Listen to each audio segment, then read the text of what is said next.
So what has been your journey at Brunel?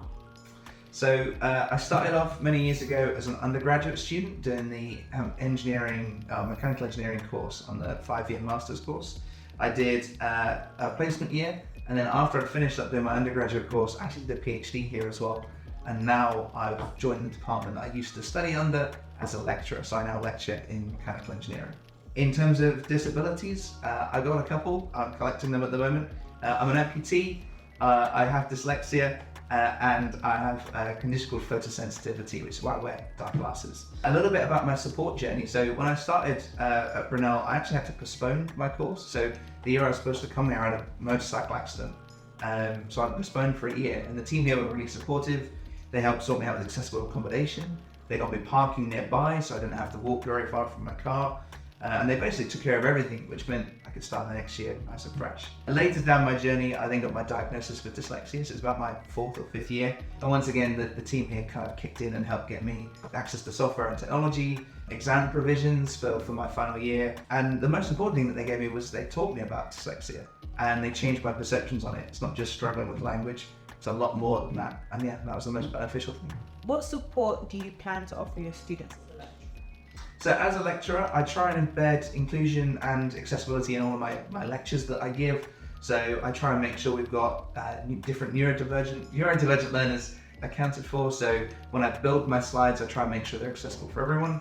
When I deliver my content, I try and make sure it's got different information formats to help people that learn in different ways. And I try and make sure we've got a range of activities planned to learn any given subject so that everyone can get on board with it. But outside of my teaching, lecturing role, I actually look after students from a wellbeing point of view, because if students are having a bad day or they're generally struggling with something, then come and speak to me as if I'm their tutor, lecturer, supervisor, whatever it is. Come and speak to me, because part of my role is to help you, to make sure that you're having an enjoyable experience whilst at Brunel. And if I can't help directly, then I can normally point you in a service that helps more accurately. So why is it important for students to ask for help? So it's really important to ask for help for one simple reason, which is the university can't help you if they don't know you need help. And that's what it boils down to. If you're struggling with something, you might not necessarily be struggling on your own.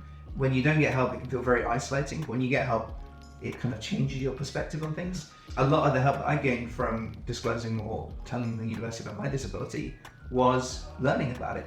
So, seeing the benefits, seeing how it interacted with me in real life, and it changed fundamentally the way that I experienced university. I normally tell every student to disclose or to tell them about their disability the moment they can, as early as you can, because the quicker you disclose, the more time the university has to put support in place. But this is advice that I myself did not follow. And I followed it for one simple reason, which was I didn't think I had a disability. So I didn't think I really had dyslexia. I thought I just struggled with reading, because I could still read, so therefore I don't have dyslexia.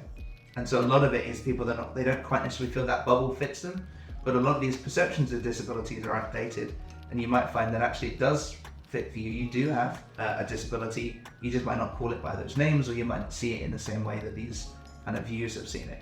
I mean, when I came to university, I did disclose my physical disability, but I never mentioned my dyslexia. I didn't say it at all. I didn't feel like it fit me. I didn't feel like it would fit. And I was worried that if they said I didn't have dyslexia, then I am just bad at reading. And then I've got to accept that fact. Luckily, it didn't. I got the support I needed, and it actually made my life a lot easier. I recommend the same to all students. There are no downsides to disclosing. So if you disclose early or you disclose late, there are no negatives. There's no impact on your course, your grades, other than support, and it won't affect your career. It doesn't leave the university. It kind of stays here as much as you want it to. So what does disability mean to you? So disability to me just means different. And the important distinction there is different isn't bad. I have an excellent example for this. I'm an amputee, I have one leg, and I always wear shorts because it's the most convenient way of me to fix my leg if I need it or take it off. It's just the most comfortable way for me. And I think it was last year now, this young little kid came running up to me whilst I was shopping, and he just came running up and just stopped and pointed straight at my leg and went, "That's cool. Are you a Superman? A superhero, sorry." I was like, what do you mean? You want an Iron Man leg? And that's all he'd seen. This little young kid had changed the way I viewed disability, in as much as times are moving on, disability is different. It doesn't mean bad. He genuinely thought I was like 1/5 Iron Man. And I love that little kid for that, because that is what disability is. It's different, it doesn't mean bad. So kind of perspectives change as things change. Disability is not a negative, it's just a difference. And these labels, they don't restrict you in any way, shape or form. They just help you how you fit in and what things will help you in life. So labels aren't bad.